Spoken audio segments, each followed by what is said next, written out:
Welcome back అమ్మా. ఈరోజు మన టాపిక్ ఎన్యూమరేటర్స్. దాని కీవర్డ్ ఎన్యూమరేటర్స్ అనేం లేదు, ఈనం అని అంటే కీవర్డ్స్ని మనం అట్లే యూజ్ చేయాలి, రైట్? అందుకే జస్ట్ ఈనం అని అంటాం, ఓకేనా? సరే, ఫస్ట్ ఈనం అంటే లైక్ స్ట్రక్చర్స్, యూనియన్స్. ఇది కూడా ఒక యూజర్ డిఫైన్డ్ డేటా టైప్. అయితే స్ట్రక్చర్స్ కానీ యూనియన్స్ కానీ మీరు తీసుకుంటే దాని లోపల ఉన్న మెంబర్ ఎలిమెంట్స్ అన్ని ప్రీ డిఫైన్డ్ డేటా టైప్స్ అయి ఉంటాయి. మెంబర్ ఎలిమెంట్స్ అంటే మీరు యూజ్ చేసే బుక్ లోపల క్యారెక్టర్స్, ఇంట్, ఫ్లోట్స్ అవే వాడతారు, రైట్? అంటే అవన్నీ ప్రీ డిఫైన్డ్ వాల్యూస్. అదే ఎన్యూమరేటర్స్ని మీరు తీసుకున్నప్పుడు దాంట్లో ఉన్న వాల్యూస్ కూడా మన ఇష్టం అన్నమాట. మనం స్పెసిఫై చేసే వాల్యూస్ని మాత్రమే అక్కడ మనం యూజ్ చేసుకోవచ్చు. అదర్ దాన్ దట్ మనం యూజ్ చేస్తే మనకి ఏమవుతుంది అంటే ఎర్రర్ని చూపిస్తుంది, ఓకేనా? ఫైనల్గా చూడండి, ఎన్యూమరేటర్స్ ఆర్ కాన్స్టాంట్స్ ఏంటివి? ఫస్ట్ టోకన్స్ చెప్పేటప్పుడు కాన్స్టాంట్స్ గురించి చెప్పింటాను. Constants are of 2 types, primitive constants, symbolic constants. ఆ సింబాలిక్ కాన్స్టాంట్స్లో మనం ఇప్పటివరకు కాన్స్ట్ అనే కీవర్డ్ మాత్రమే నేర్చుకున్నాం. కాన్స్ట్ అనే కీవర్డ్ ఏం చేస్తుంది? ఒక వేరియబుల్ని కాన్స్టాంట్గా ట్రాన్స్లేట్ చేసేస్తుంది. సెకండ్ వన్ ఇప్పుడు నేర్చుకుంటున్నాం ఈనం. థర్డ్ వన్ మ్యాక్రోస్, నెక్స్ట్ నేర్చుకుందాం. సో ఈనం అనేది ఒక సింబాలిక్ కాన్స్టాంట్, అంటే దానికి ఫిక్స్డ్ వాల్యూస్. మనం ఏవైతే వాల్యూస్ దాంట్లో యూజర్ డిఫైన్ వాల్యూస్ స్పెసిఫై చేస్తామో అవి చేంజ్ చేయలేం, కాన్స్టాంట్స్, ఓకేనా? అండ్ చూడండి, ఫస్ట్ పాయింట్ ఏం రాస్తున్నాం మనం? Enum is a constant. Next size of structure variable ఎంత చెప్పింటాం? Total member element size of union variable highest member element size. అట్లా ఒక ఎన్యూమరేటర్కి, ఏదైనా ఎన్యూమరేటర్, ఒక ఎన్యూమరేటర్కి సైజ్ ఎంత అంటే 2 bytes. అది ఎట్లా చూద్దాం నిదానంగా, ఓకేనా? సైజ్ ఆఫ్ ఈనం ఎంత అంటే 2 bytes. నెక్స్ట్ ఒక ఎన్యూమరేటర్ని ఎట్లా మనం క్రియేట్ చేస్తామో చూడండి. ఈనం ఈజీగా ఉంటుంది కాబట్టి నేను కలర్ తీసుకుంటానా, మీ ఇష్టం, మీరు ఏదైనా ఈనం తీసుకోవచ్చు. ఈ కలర్స్లో ఏ కలర్స్ ఉండాలా అనేది మీరే డిసైడ్ చేయొచ్చు, ఓకేనా? మీరు చెప్పిన వాల్యూస్ తప్ప వేరే అదర్ కలర్స్ని మీరు యూజ్ చేసుకోలేరు మీ ప్రోగ్రాంలో. ఇప్పుడు చూడండి, ఈనం కలర్ నేను వైట్ తీసుకుంటున్నా, నెక్స్ట్ రెడ్ తీసుకుంటున్నా, ఇంకా గ్రీన్, బ్లాక్, ఇంకొకటి బ్లూ, ఎన్నైనా తీసుకోండి. లాస్ట్లో మీరేం సెమీకోలన్ పెట్టాల్సిన పని లేదు. ఇక్కడ ఓపెన్ చేసిన బ్రాకెట్ని క్లోజ్ చేసేయండి, ఆ బ్లాక్ని క్లోజ్ చేసేయండి, ఓకేనా? క్లోజ్ చేసిన తర్వాత సెమీకోలన్ ఉండాల. ఇది మన ఎన్యూమరేటర్ని క్రియేట్ చేసుకునే ప్రాసెస్. ఇక్కడ ఉన్న ఈ వాల్యూస్ ఉంటాయి కదమ్మా, ఈ white, red, green, black, blue, దాంట్లోనే మనం ఎన్యూమరేటర్స్ అని పిలుస్తాం, ఎన్యూమరేటర్స్, ఓకేనా? ఇప్పుడు ఇదొక డేటా టైప్ ఈనం కలర్ అనేది. దానికి మనమే వేరియబుల్ని క్రియేట్ చేసుకోవాలా. చూడండి, ఈనం కలర్ ఏబి ఏదో ఒకటి అనుకోండి, కలర్ కాబట్టి నేను సి అనుకుంటున్నా. ఇప్పుడు దీంట్లోకి నేను గ్రీన్ అనే కలర్ ఇవ్వచ్చు. అదేం స్ట్రింగ్ కాదు, మనమేం డబుల్ కోట్స్ పెట్టుకోవాల్సిన పని లేదు. స్ట్రింగ్ కాదని ఎట్లా చెప్తారు? దాంట్లో అన్ని వర్డ్స్ ఉంటే, లెటర్స్ ఉంటే. చూద్దాం, ఇప్పటికైతే అది స్ట్రింగ్ కాదు, గుర్తుపెట్టుకోండి.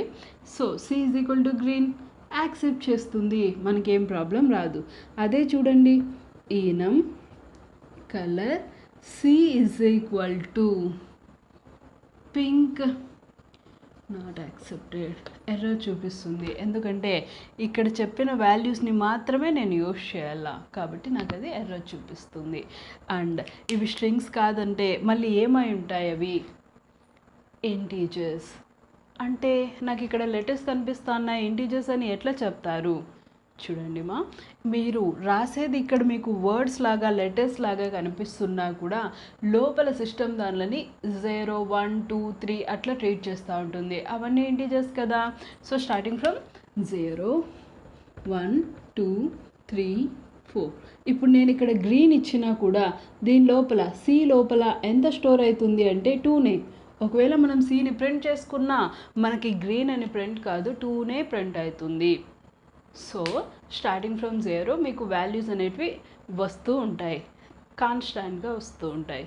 అప్పుడు ఇవి ఇంటీజర్స్ లాగా ట్రీట్ చేస్తుంది కాబట్టి enum is an alias to integer అని చెప్తాం. ఇంటీజర్కి సైజ్ ఎంత 2 or 4 bytes కాబట్టి ఈనం సైజ్ కూడా 2 or 4 bytes ఉంటుంది. ఇప్పుడు క్లారిటీ వచ్చిందా? సో మనం ప్రింట్ చేసుకున్న ఈ వాల్యూస్ ప్రింట్ కావాలంటే స్విచ్ యూస్ చేసుకుంటే పాసిబుల్, బట్ ఇప్పటికీ ఇట్లా ప్రింట్ చేస్తే మాత్రం 2 అనే ప్రింట్ అవుతుంది నేనేం స్విచ్ వాడకపోతే. అదొక్క డిసడ్వాంటేజే ఈనంలో ఉండేది. ఓకేనా? మీరు ఇంకా ఏదైనా తీసుకోండి అమ్మా. ఇప్పుడు నాకు ఈనం మంత్ అని తీసుకోవాలనిపిస్తుంది. Month begin. ఓకేనా?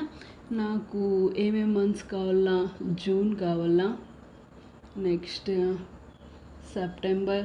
ఇంతే రాసుకుంటే ఇంతే ప్రింట్ అవుతుంది. ఓకేనా? మీరు ఎంత ఇస్తే అంత. ఇక్కడ నేను ఫుల్ రాసిన కాబట్టి ఫుల్ ప్రింట్ అవుతుంది. నెక్స్ట్ డిసెంబర్ చాలని నేను అనుకుంటున్నాను. క్లోజ్. అప్పుడు మీరు మంత్స్లో ఈ 3 monthsని తప్ప వేరే అదర్ మంత్స్ని యూజ్ చేయలేం. అప్పుడు ఒకసారి ఆలోచించి చూడండి.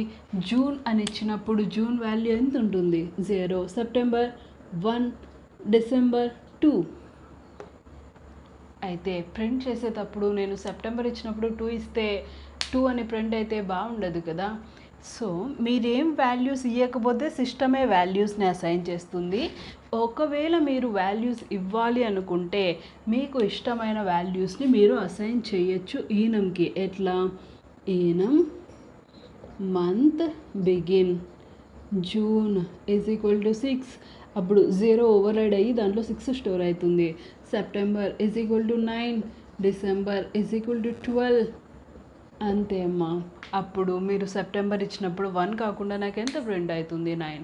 అట్లా ఒకవేళ వాల్యూస్ని స్పెసిఫిక్గా మీరే అసైన్ చేయాలనుకున్నా ఇట్లా చేయొచ్చు. మీరు అసైన్ చేయలేదంటే మాత్రం స్టార్టింగ్ ఫ్రమ్ 0, 1, 1, 1 ఇంక్రిమెంట్ అయితే వస్తుంది. ఓకేనా? నెక్స్ట్ ఇట్లా ఏదైనా ఈనమ్స్ని మీరు తీసుకోవచ్చు, ఏం ప్రాబ్లం రాదు. ఈనం డిపార్ట్మెంట్, స్టూడెంట్ డిపార్ట్మెంట్స్ అనుకుంటాను నేను. సిఎస్సి, ట్రిపుల్ ఈసీఈ ఇంతే ఉన్నాయని చెప్పినప్పుడు ఒక స్టూడెంట్కి మీరు సివిల్ కానీ మెకానికల్ కానీ అసైన్ చేయలేం. బీఎస్సీ కానీ బీఏ, బీకామ్ ఏవి అసైన్ చేయలేరు. ఎందుకు? వాళ్ళ courses departments CSC, triple ECE మాత్రమే ఉన్నాయి. ఓకేనా? వేరే అదర్ ఇంకా ఏది మనం ఆ వేరియబుల్కి అసైన్ చేయలేం. అట్లా ఏదైనా ఎన్యూమరేటర్ని తీసుకోండి, దాంట్లో వాల్యూస్ని ఏదైతే మీరు స్పెసిఫై చేస్తారో అవి మాత్రమే వేరియబుల్కి అసైన్ చేయగలం. ఓకేనా? అండ్ ప్రోగ్రామ్ రాయొచ్చు ఇంకా కిందకి. ఇట్లనే ఏం అవసరం లేదని అనుకుంటాను. ఓకేనా? సో ఈ 3 points గుర్తుపెట్టుకోండి. Enumerator is a constant. Size of enum 2 bytes or 4 bytes. ఎందుకు 2 or 4 bytes ఉంటుంది? Enum is an alias to integer కాబట్టి దాని సైజ్ ఆల్వేస్ 2 or 4 bytes ఉంటుంది. ఓకేనా? సరే, నెక్స్ట్ వీడియోలో ఒక ప్రోగ్రామ్ చూద్దాం ఎన్యూమరేటర్స్కి. ఓకేనా?